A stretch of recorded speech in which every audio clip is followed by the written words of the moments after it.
Assalamualaikum warahmatullahi wabarakatuh.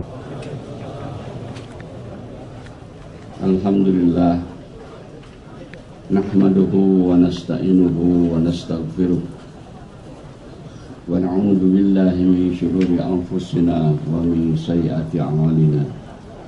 May yahdihillahu fala mudilla lahu wa may yudlilhu fala hadiya lahu. Asyhadu an la ilaha illallah wahdahu la syarika lah wa asyhadu anna Muhammadan abduhu wa rasuluh la nabiyya ba'dah.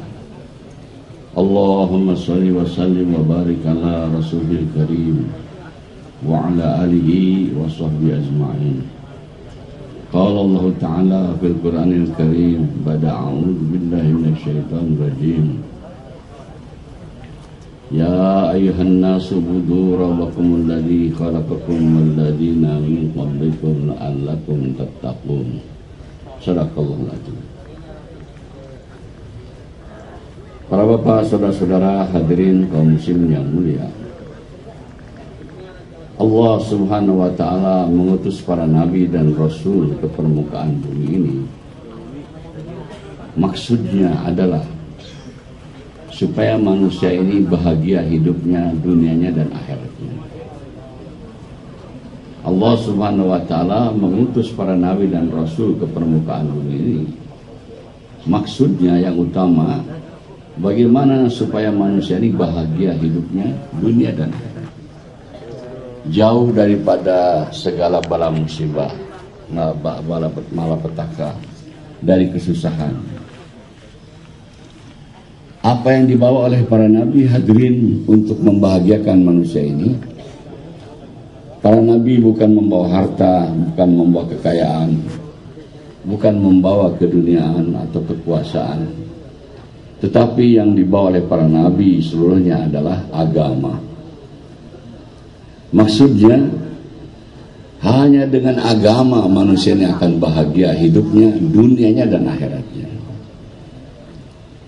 Para nabi memberitahu kepada manusia ini bahwa hidupnya akan bahagia, jauh daripada kesusahan, jauh daripada malapetaka, jauh daripada bencana-bencana kalau mereka ini mengamalkan agama. Tetapi kebanyakan manusia menolak. Mereka tengah terkesan dengan yang zahir. Seperti kaum Madian, dia tidak yakin bahwa dengan agama akan bahagia. Keyakinan mereka, yakinnya bahagia kalau maju perdagangan. Maka perjuangan daripada kaum Madian ini untuk membahagiakan hidupnya, memajukan perdagangan. Kaum Sabah juga tidak yakin dengan apa yang dibawa oleh Nabi. Mereka terkesan dengan yang zahir. Hidup manusia akan bahagia kalau mereka maju dalam bidang pertanian. Maka mereka berjuang memajukan pertanian. Kaum Samud membantah nabinya. Mereka berpendapat bahagia dengan bangunan. Mereka mendirikan bangunan-bangunan. Kaum Ad menolak nabinya. Mereka berpikir bahagia kalau memiliki tubuh yang kuat, tubuh yang sehat. Allah Subhanahu wa taala ceritakan ini semua dalam Al-Quran. Mereka itu bagaimanapun maju ekonominya, bagaimana maju perdagangannya, bagaimana maju pembangunannya, pertaniannya, maju kesehatannya, dihancurkan oleh Allah Subhanahu wa taala karena tidak mau mengamalkan agama. Demikian nabi demi nabi, rasul demi rasul Allah utus untuk perkara ini. Sampai akhirnya diutus Rasulullah sallallahu alaihi wasallam sebagai nabi yang terakhir, khataman nabiyyin. Tidak akan ada lagi nabi setelah Rasulullah SAW. Apa yang dibawa oleh Rasulullah sama dengan yang dibawa oleh nabi-nabi yang terdahulu, yaitu nabi membawa agama, memberitahu manusia bahwa kebahagiaan letaknya dalam agama. Seruan daripada para nabi ini sama, yaitu ya ayuhan nas qulu la ilaha illallah tuflihu. Wahai manusia, ucapkanlah la ilaha illallah agar kamu bahagia. Wahai manusia, taatlah kepada Allah agar kamu bahagia. Dan apakah itu agama? Agama adalah cara hidup yang dibawa oleh Rasulullah SAW. Seluruh amal perbuatan Rasulullah adalah agama. Dari mulai bangun tidur sampai tidur kembali. Tidak ada perbuatan Nabi yang bukan agama. Jadi kalau kita mau mengamalkan agama yang sempurna, ikuti saja perihidup Rasulullah SAW. Dan pasti Allah akan bahagiakan kita, dunia kita dan akhirat kita. Jadi untuk bahagia dia mudah, hadirin, tidak susah. Nah, ikuti saja perihidup Rasulullah. Kalau kita miskin untuk jadi kaya susah. Kita orang biasa mau jadi bupati susah, mau jadi gubernur susah. Tapi sebetulnya mengamalkan peri kehidupan Rasulullah mudah. Siapa saja bisa. Orang kaya bisa, orang miskin pun bisa. Pedagang bisa, petani bisa, pegawai bisa, orang tinggal di kota bisa, yang tinggal di kampung pun bisa. Siapa saja bisa. Sehingga para ulama mengatakan, hadirin, untuk mengamalkan ini mudah. Lebih mudah daripada naik sepeda. Kalau naik sepeda itu orang kakinya buntung, nggak bisa, hadirin. Kalau untuk mengamalkan agama, kaki buntung, tangan buntung, mata buta, bisa, hadirin yang mulia. Tetapi sudah adat daripada manusia, hadirin, membantah kepada Allah. Dia cari untuk bahagia yang susah-susah. Tidak mau mengamalkan ini yang mudah, yang Allah tunjukkan kepada kita. Sekarang manusia berusaha memajukan perdagangan, memajukan industri, memajukan pembangunan, memajukan teknologi. Agama ditinggalkan. Ini bukan perkara main-main, bahaya mengancam kepada dia. Bahaya di dunia dan lebih bahaya di akhirat lagi. Hadirin, mereka tidak tahu bahwanya kebahagiaan manusia itu dalam agama, dalam taat kepada Allah Subhanahu wa taala. Susah payah mau bahagia, mencari jalan yang susah, tapi salah adanya. Wallahi, manusia tidak akan bahagia walaupun bagaimana tingginya majunya teknologi. Manusia tidak akan bahagia dengan maju ekonomi, dengan maju perdagangan. Manusia tidak akan bahagia dengan majunya pembangunan, dengan majunya industri. Tidak, hadirnya mulia. Manusia akan bahagia hanya apabila mereka taat kepada Allah, yaitu mengamalkan agama. Hadirin, sekarang kita menyangka manusia pandai, tinggi ilmu pengetahuannya, padahal sebetulnya bodoh, hatinya mulia. Mereka mau bahagia menempuh jalan-jalan lain, padahal tidak ada buktinya, hadirnya mulia. Tidak ada buktinya. Yang benar adalah apabila hidup kita ikut cara Rasulullah, pasti kebahagiaan datang kepada kita, dunia kita dan akhirat kita. Hadirin yang mulia, setelah Rasulullah SAW wafat, tidak ada lagi Nabi. Kita yang tahu perkara ini berkewajiban menyampaikan perkara ini kepada seluruh dunia, hadirin yang mulia. Beritahu itu orang Amerika, orang Eropa, orang Australia, seluruh dunia beritahu bahwa bahagia hanya terletak dalam agama, dalam taat kepada Allah. Bagaimanapun kamu mempunyai bangunan yang megah, bagaimanapun perdagangan maju, industri maju, tanpa agama tidak akan ada bahagia, hadirin. Bahkan di akhirat untuk celaka selama-lamanya. Maka kita bangkit berkorban, beritahu perkara ini. Setelah Rasulullah SAW tidak ada lagi Nabi, kita yang bertanggung jawab atas perkara ini, hadirin, selaku umat Rasulullah SAW. Sebagaimana Rasulullah bangkit memberitahu manusia bahwa bahagia mereka dalam agama, dengan mengalami berbagai macam tantangan, mengalami berbagai macam kesusahan, kita sebagai umatnya harus siap atas perkara ini, hadirin. Kita korban, datangi mereka-mereka yang mau terima atau tidak terima, beritahu bahwa bahagia mereka dalam agama, dalam taat kepada Allah Subhanahu wa taala. Kalau kita bangkit dalam usaha ini, hadirin, pertama-tama agama Allah akan datangkan pada kehidupan kita sendiri, hadirin. agama akan mudah kita amalkan. Allah akan memberikan taufik hidayah dan kekuatan kepada kita, kemudahan kepada kita untuk mengamalkan agama kalau kita bangkit dalam usaha ini, hadirin. Tetapi sayang, hadirin ya, umat Islam sudah terpengaruh dengan pendapat orang-orang kafir, hadirin. Mereka ikut-ikutan memajukan perdagangan, memajukan pertanian, memajukan industri. Agama ditinggalkan, hadirin ya. Berapa banyak sekarang umat Islam sibuk kerja, memajukan perdagangan, memajukan pertanian, memajukan industri, memajukan teknologi, tapi sholat tidak, hadirin yang mulia. Dan dianggap itu tidak ada apa-apa. Seluruh dunia, hadirin, sebagian besar umat Islam tidak sholat, hadirin, gara-gara sibuk atas perkara-perkara tadi. Ini kejahilan, kebodohan, hadirin yang mulia. Maka kita harus berani korban, bangkit, korban dengan harta dan diri, datangi mereka-mereka. Kalau kita terjun dalam usaha ini, Allah akan memberikan ganjaran kepada kita sebagaimana Allah memberikan ganjaran kepada para nabi, hadirin yang mulia. Kalau kita bangkit dalam usaha ini, kalau menghadapi kesusahan-kesusahan, Allah akan kabulkan doa-doa kita sebagaimana Allah mengabulkan doa-doa nabi-nabi Bani Israel, hadirin. Doa-doa Nabi Bani Israel luar biasa, hadirin.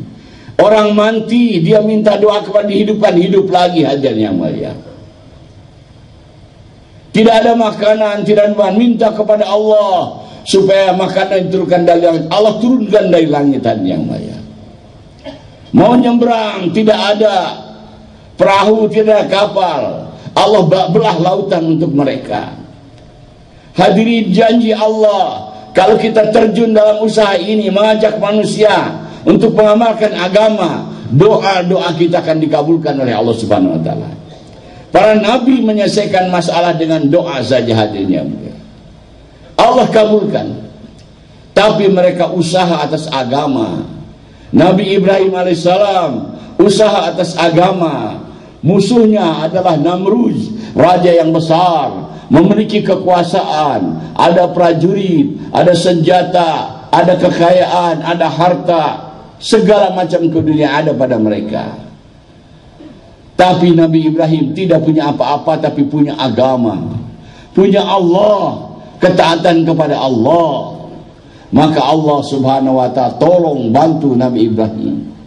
Allah yang menghancurkan Namrud dengan tentaranya. Dengan apa? Itu perkara mudah bagi Allah.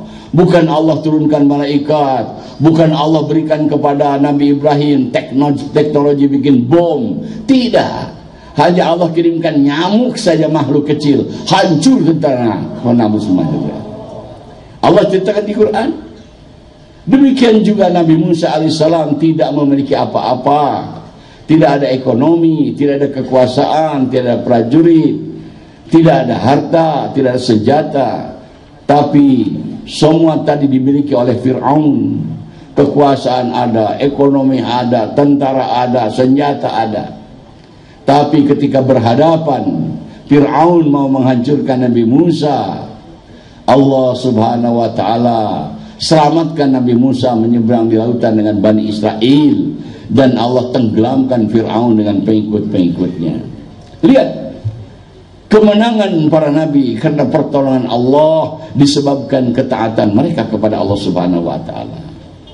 Demikian juga Rasulullah sallallahu alaihi wasallam dengan para sahabat radhiyallahu anhum berhadapan dengan Rom dan Persia. Ketika itu negara yang kuat, adik kuasa. Mereka memiliki kekayaan, kekuasaan, prajurit, senjata dan sebagainya. Sahabat tidak memiliki apa-apa. Berhadapan dengan Rom dan Persia, boleh dikatakan hanya dengan pedang buntung saja, hadir. Tapi nusratullah bersama mereka. Karena mereka taat kepada Allah. Mereka bangkit dalam usaha kenabian, menyebarkan agama. Allah Subhanahu wa ta'ala datangkan pertolongan kepada para sahabat, sehingga Rom dan Persia jatuh di bawah telapak kaki mereka. Hadirin, ini sifat agama tetap. Sebagaimana Allah memberikan sifat kepada garam itu asin. Siapa yang makan garam pasti asin. Orang kaya makan garam dia akan merasakan asin. Orang miskin pun makan garam merasakan asin. Orang kota makan garam makan asin. Orang kampung pun begitu juga akan asin. Orang yang tercantik di dunia makan garam keasinan juga. Orang terjelek di dunia makan asin. Semua akan kena dari sifat garam ini. Maka begitu sifat agama hadirin, kalau kita amalkan, kejayaan akan datang kepada kita, dunia kita dan akhirat kita. Hadirin yang mulia, inilah maksud kita kumpul-kumpul di sini, untuk menyadarkan diri kita supaya kita bangkit menyadarkan manusia. Terkeliru manusia di dunia, sekolah tinggi-tinggi, belajar bertahun-tahun hanya untuk menggeluti perkara-perkara tadi. Mereka tidak mau untuk taat kepada Allah Subhanahu wa taala. Dan mereka merasa bangga, merasa benar. Umat Islam pun ikut-ikutan membenarkan mereka, hadirin. Seolah-olah salah mengamalkan agama itu, hadirnya. Maka kita harus bangkit dalam perkara ini, hadirin, dengan keikhlasan, dengan pengorbanan, dengan siap korban harta, korban diri, sebagaimana para nabi. Bahkan kita harus siap sampai mati, hadirin yang mulia, untuk perkara ini. Pasti pertolongan Allah akan datang kepada kita. Umat Islam hari ini di mana-mana dalam kehinaan, dalam keterbelakangan, dalam dicemooh dan dipermainkan karena mereka meninggalkan perkara ini, meninggalkan usaha dakwah dan tabligh. Kalau mereka bangkit dalam usaha dakwah dan tabligh, Allah akan membangkitkan mereka, memuliakan mereka, sehingga mereka akan di atas daripada orang-orang kafir, hadirin. Orang kafir akan menjadi hina, akan menjadi terbelakang. Umat Islam akan maju kalau mereka bangkit dalam usaha ini. Tetapi sayang, umat Islam pun banyak picik pemikirannya, mengadakan diskusi, seminar, rapat, bagaimana untuk memajukan umat Islam. Akhir-akhirnya kesimpulan dia bilang, umat Islam mundur karena ekonominya lemah. Ini pendapat picik, pendapat bodoh, hadirin. Padahal kalau kita lihat dari sejarah, dari Quran dan hadis, sudah sifat orang Islam itu dibandingkan dengan orang kafir selalu ekonominya lemah, hadirin. Tapi bukan berarti hina, bukan berarti kalah, tidak. Nabi Ibrahim dibandingkan dengan Namrud, siapa yang kuat ekonominya? Namrud. Nabi Ibrahim ekonomi lemah, tapi Namrud bisa dihancurkan, Nabi Ibrahim menang. Bukan dengan kekuatan ekonomi, bukan teknologi, tapi dengan agama, hadirin yang mulia, dengan ketaatan kepada Allah. Nabi Musa dengan Bani Israel dibandingkan dengan Fir'aun, siapa yang kuat ekonominya? Fir'aun. Nabi Musa dengan Bani Israel ekonomi lemah, tapi taat kepada Allah, dengan agama, dengan taat kepada Allah, Allah hancurkan Fir'aun. Orang-orang yang memiliki kekuatan tentara, kekuatan teknologi, dihancurkan oleh Allah. Melawan ini, hadirin, yang mereka yang memiliki agama. Begitu juga, hadirin, lihat fakta sejarah. Rasulullah dengan sahabat-sahabatnya bisa mengalahkan Rom dan Persia, bukan dengan kekuatan ekonomi, bukan dengan teknologi, tapi dengan agama. Ini fakta nyata, hadirnya mulia. Maka kalau kita bangkit dalam usaha ini, bangkit dengan agama, dekatkan diri kita kepada Allah, hal yang sama akan datang kepada kita. Pertolongan Allah bukan hanya kepada para nabi, bukan hanya kepada para sahabat, tapi kepada siapa-siapa mereka yang ikut amal Nabi dan ikut amal daripada para sahabat radhiyallahu anhum sampai hari kiamat. Hadirin, mungkin pertemuan ini juga tidak dilirik manusia, tapi ini perkara besar, hadirin yang mulia. Kita harus yakin, maksud kita kumpul-kumpul di sini supaya membangkitkan semangat kita, mau korban kita, keluar di jalan Allah dengan harta kita, diri kita. Pahamkan kepada diri kita pertama-tama. Kita duduk di sini nanti 3 hari, 5 hari, bertengkus lumus, bersusah payah, mujahadah, mungkin panas, dingin dan lain sebagainya. Tahan atas perkara ini. Allah akan datangkan hidayah kepada kita. Allah akan datangkan agama kepada kehidupan kita. Dan Allah jadikan kita sebagai asbab hidayah bagi seluruh alam. Insya Allah semuanya siapa? Insya Allah. Semoga Allah berikan kekuatan. Kita datang bukan hanya hadir, datang kemari untuk berkorban. Yang datang mau keluar 40 hari, tingkatkan jadi 4 bulan.